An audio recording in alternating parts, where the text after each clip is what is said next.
So I want to start the video by saying I apologize. I've been gone so long. It's been about 3-4 weeks since I've been posting on YouTube, but I'm back with a video that I had filmed during National Library Week, but I will be back consistently starting this Monday, and I'll give you updates on that. And I also wanted to clarify that I didn't know that the video was going to look like that, so when you see half my face, just know I was trying for y'all. All right, let's get into the video. Happy National Library Week.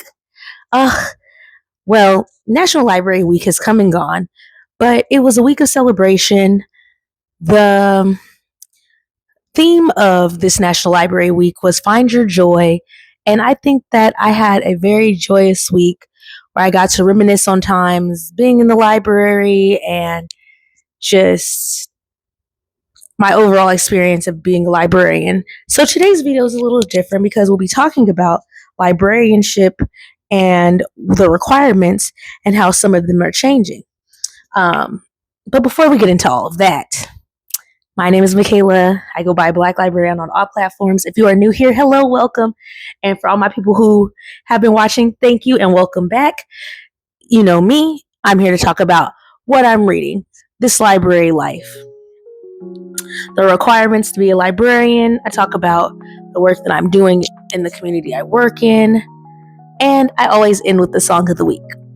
So, without further ado, we might as well, because it's been a 2-week hiatus for me. Life be lifing. Let's get into it. Shh, we're in a library.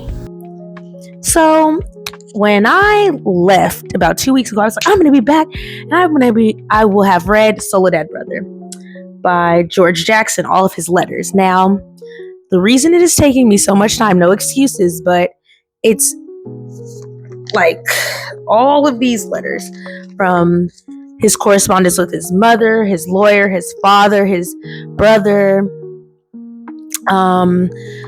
George Jackson was sentenced to a year to life because he wasn't even convicted. Yes, he pled guilty to George Jackson was given a year to life because he took a plea deal, which was for a year to life. Now, it was for a robbery that he did not do, and it was later proven that he didn't. But while in jail, he never got a reasoning for why he wasn't being let out. It was just it's not time yet. And as years go by, it's weighing on him because he only gets to write through letters. He's in solitary confinement 24 hours in lockdown most days, and he has to keep his mental health in check. He has to keep himself on a diet because they're rationing food weird. Prison is crazy, and just the justice system in general, it shines a great light on it, and it's very, very heavy.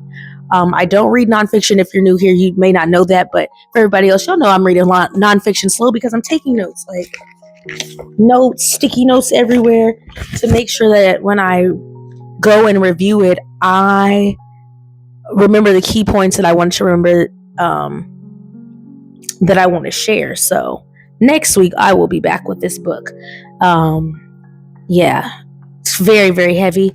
So my next 2 reads won't be, and I'm 5 books behind on my reading goal right now because I am going through slumps and things like that. But I think that's kind of how the joy of reading works, right?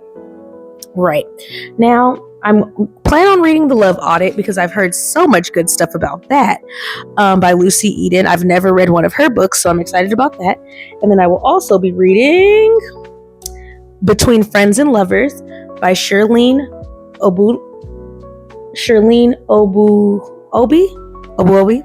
I'm excited about that as well. So next week I should at least have not 1 but 2 reviews, one on Soledad Brother and one on one of the other books. But today's actual video is not about the books. It's about the MLIS, the Masters in Library Science. Now, to become a librarian in a lot of states, you need a Master's in Library Science. To just make sure that you fulfill the requirement, you learn about librarianship, and it breaks it down and working with communities and expectations and things like that.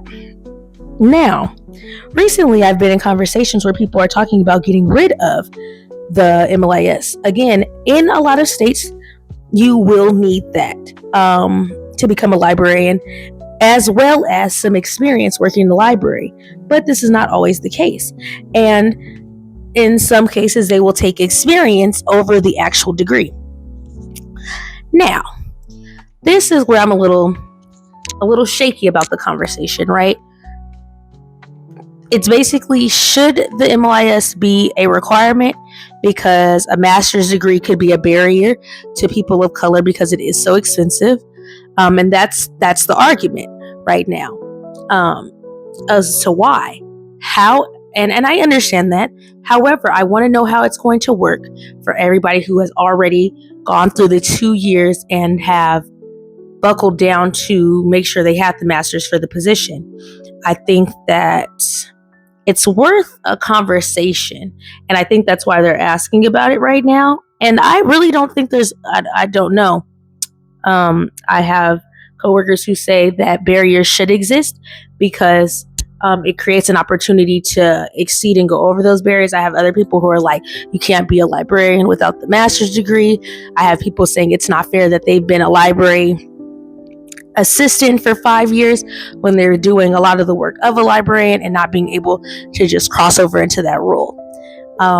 So for me, when I'm asked, I do have my master's library science from the University of Denver. It took me 2 years to get it, and before that I was an intern and I was a library associate. And I'm going to put a ladder of all the positions in library to kind of give you an understanding. Like, we have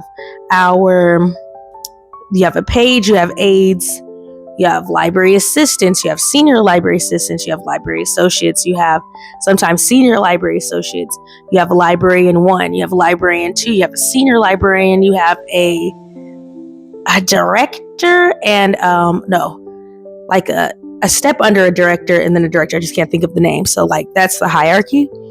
And for me, when you knock down one requirement for one position, you would often have to do that for all of them. So I think about it as like dominoes.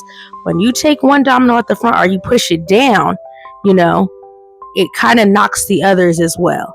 So I don't know. I would like to know what other people think about it. I think it is worth having a conversation, whether it be in the comments or not, and any questions you may have. But I wanted to bring that to an attention, that things are going to start changing in a lot of libraries. And maybe not. Maybe people will just pivot from those places, because if there won't be a pay differential, and sometimes pay differentials will be like, oh, if you're a librarian who holds a master's degree, you'll get paid this month, but then you could also be a librarian without the master's in library science and still get paid this much. It's not going to be the same because the education is not there, but then it's not equitable. But then it's just a lot with that in general, because we're talking about equity, we're talking about inclusion, we're talking about diversity and diversifying librarianship, because it is majority of like white people, white women, first and foremost. That's always been the case. So they're trying to really make a change. So yeah, that's what this video was about. It's just something that was on my mind because it's something that we had been discussing this week. But yeah. Anyway, I'm gonna just leave that there, and we'll circle back to this, because as I get more into it, I guess as this is an ongoing conversation, at least in my library system that I'm working at. Please let me know if your library system's required or not, if there's a pay differential and things like that, just so I can start to get some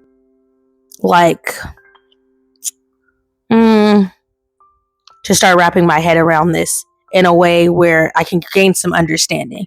Because when I went to school, I learned that was always going to be the case. And then now I'm just then I want somebody to give me all my money back. I need my funds immediately. Okay. But I digress. So moving on from that, we're going to talk about the song of the week. The song of the week is Speak My Mind by CML. Now, this song is very Bay Area. It's given like, I think they dropped it too early, but I like it. It's just, it gives hyphy music. It gives like that Bay Area signature sound, and I'm rocking with it.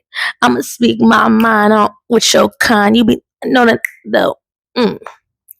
Yeah, I don't know. It gets me, and it's funny because working with teens, I'm always hearing them blast it. And I was working with them last weekend, and if you would have seen them start like turning up when they heard it, it was just like, it's funny. And what song were they playing? And I was like, how do you know that? It was like, D-Lo, we don't give up about no ho, no ho, no ho, no ho. They were playing that, and I was just like, not, oh my gosh, I don't even like, when I was in high school from 2009 to 2012, I said, or 2008 to 2012, I said, we was playing that as our, what is that? Our rally songs. And now in 2026, they're singing it too. It's just, music is timeless. That's all I can say. But I'm going to end this video here because I think we've talked a lot. I think we've discussed a lot. And I don't want to leave us too heavy. I want to leave us on a lighter note. I hope you have a great week ahead. I hope you celebrated National Library Week well. Hope you're reading. If you have any recommendations, as always, please drop them below. And just thank you so much, so much for being patient with me through these reading slumps and through these long, like, just taking in all that I'm reading. I appreciate your time. I thank you so much for supporting and watching. And peace, y'all. See you next week. I'll be back.